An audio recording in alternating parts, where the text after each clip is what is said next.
두피 쪽에 작은 절개창을 내서 수술하고 나면은 눈썹과 이마는 전체적으로 또 더 내려오게 되고, 이마가 넓으신 경우에는 이마를 올려주면서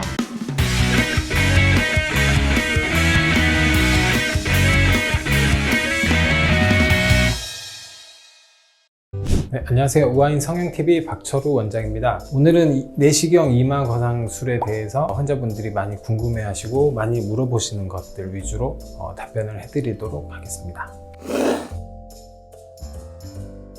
내시경 이마 거상술은 두피 쪽에 작은 절개창을 내서 이마와 눈썹을 전체적으로 위로 끌어올려서 고정시켜주는 그런 수술이 되겠고요. 내시경 이마 거상술의 장점은 상안검이라든가 눈썹 하 거상 같은 수술을 해서 눈 쪽에서 처진 피부를 개선해 주려고 하는 수술이 있는데, 눈 쪽에서만 해결을 하려고 하다 보면은 인상이 조금 부리부리해지고 강해지는 경우가 있습니다.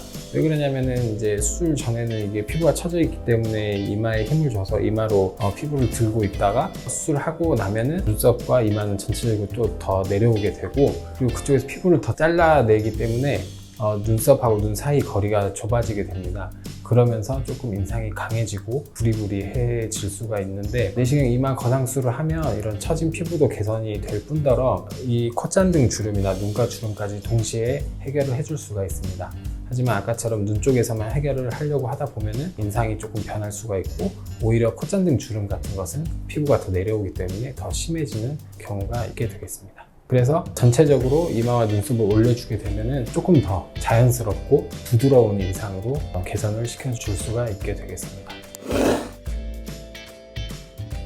절개는 이 가운데 부분은 3개에서 4개 정도 하고, 양쪽으로 하나씩 해서 총 5군데에서 6군데 정도 절개를 하고 있습니다. 이쪽 눈썹과 이쪽에 만져지는 뼈, 눈뼈 주변부로 해서 강한 유지인대들이 있는데, 이것을 정확하게 끊어주고 위로 올려줘야지 효과가 더 오래 가기 때문에 측면 쪽까지 절개를 해서 이런 유지인대들을 끊어주고 이마 거상을 시행하고 있습니다.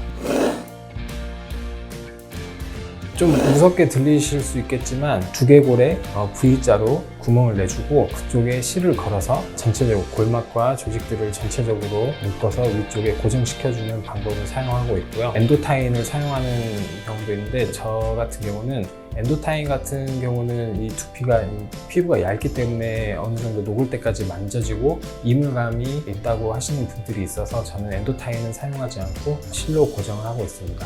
최근에 논문을 살펴보게 되면 엔도타인을 사용하나 실로 고정을 하나 유지력과 효과 면에는 큰 차이가 없다고 보고가 되고 있습니다.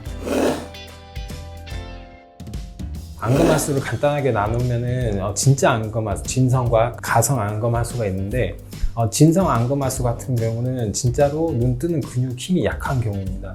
이 경우에는 눈매 교정을 해줘야지 교정이 되는 경우고요. 가성 안검하수는 눈꺼풀에 피부가 덮여서 졸려 보이는 그런 경우가 되겠는데, 이럴 때는 쌍꺼풀 수술을 해서 피부를 좀 걷어주면은 졸려 보이는 인상을 개선시킬 수가 있는데, 그런 경우에는 피부가 늘어져 있어서 이마 근육을 쓰고 있으신 분들이 많습니다. 근데 그런 경우에 쌍꺼풀 수술만 하게 되면은 올라가 있던 이마 눈썹이 내려오면서 눈썹과 눈 사이가 좁아지면서 역시나 인상이 강해져 보일 수가 있습니다. 그래서 이런 경우에 내시경 이마 거상술을 해주게 되면 조금 더 자연스럽고 부드러운 인상으로 개선시킬 수가 있고, 눈매도 훨씬 더 시원하고 또렷한 눈매로 만들어줄 수가 있게 되겠습니다.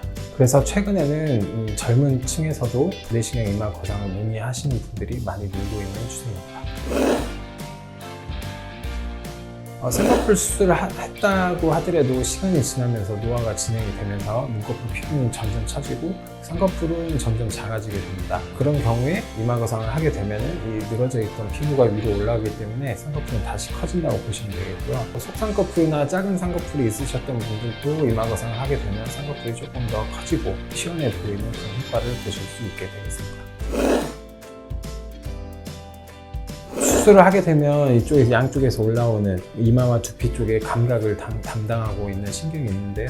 아무래도 이런 게 조금 자극을 받고 당겨지면서 두피 쪽에 감각이 떨어지는 경우가 있는데, 이런 것이 다치지 않기 위해서 내시경을 통해서 보면서 수술하기 때문에 이게 끊어지거나 아예 감각이 없어지는 것은 걱정을 안 하셔도 되고요. 아니면 이제 좀 잔신경 가지 같은 것들이 끊어지고 하면서 감각이 떨어지는 경우도 있고, 시간이 지나면서 이게 저릿저릿하거나 아니면은 약간 벌레가 기어간다는 그런 느낌으로 말씀하시는 분들도 있는데, 이런 것은 이제 신경이 돌아오는 과정에서 생길 수 있는 증상이니까 너무 염려치 않으셔도 되고, 이런 게 너무 불편하시거나 뭐 심한 통증 같은 게 있으시거나 그러신 경우에 내원해 주시면은 약 처방도 가능하니까 너무 걱정하지 않으셔도 되겠습니다.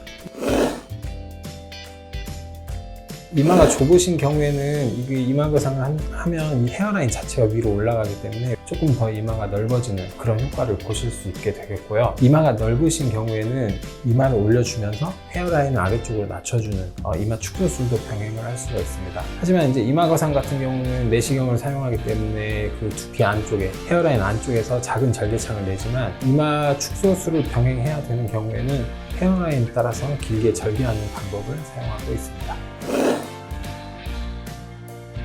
내시경 이마 거상술을 하면서 이마에 지방 이식이나 필러 같은 것도 동시에 시술 가능하지만, 저는 안정과 그 지방의 생착률을 생각해서 어느 정도 3개월 정도 지나고 나서 하시는 것을 추천드리고 있습니다. 이마를 당기는 정도를 조절해서 비대칭도 어느 정도 교정이 가능하고요. 눈썹의 모양도 당기는 정도를 달리하면서 모양도 어느 정도 교정이 가능합니다. 네, 이상으로 내시경 이마 거상술에 대해서 간단한 Q&A 시간을 가져보았습니다. 다음에 더 유익한 내용으로 찾아뵙겠습니다. 감사합니다.